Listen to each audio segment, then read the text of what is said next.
the Human Rights Commission will investigate water shortages in Tongaat and surrounding areas.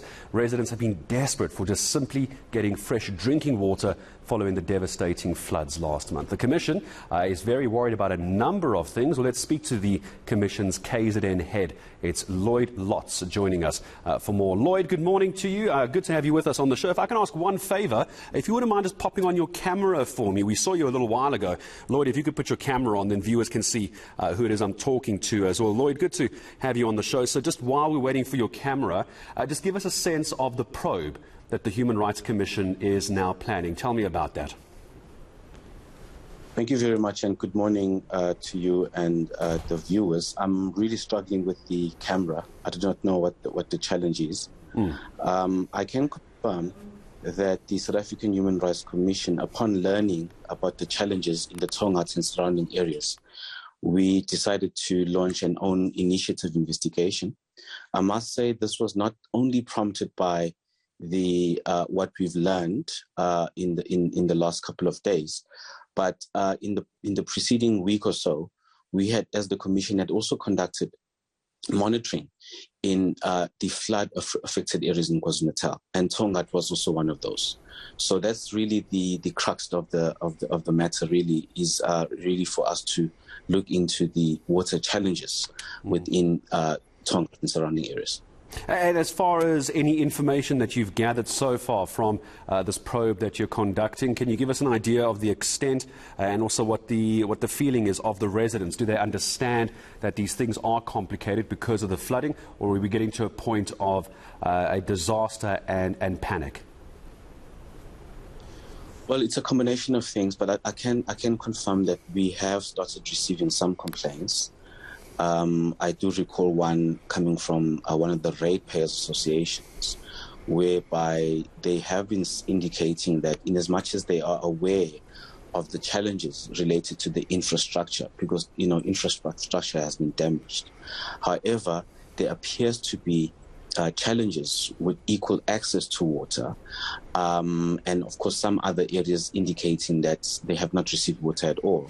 So those allegations we take as serious, and as the Commission we do understand the significance of everyone having access to water, hence us having to write to the municipality. In fact, we are expecting a response today to really get to know what the plans are in terms of remediating the situation.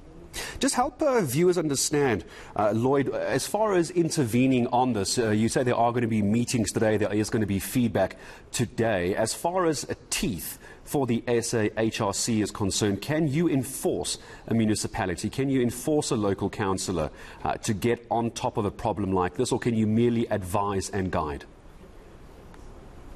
Well, we have a number of powers within our Act, and of course we do have teeth. But part of what we do as well when we launch these investigations, because we are independent, we need to really get to understand where the challenges are at. So at times, of course, depending on what comes out, you may find that sitting around the table may bring solutions. At other times, you may have to make findings and actually give direction to the municipality in terms of what it needs to do.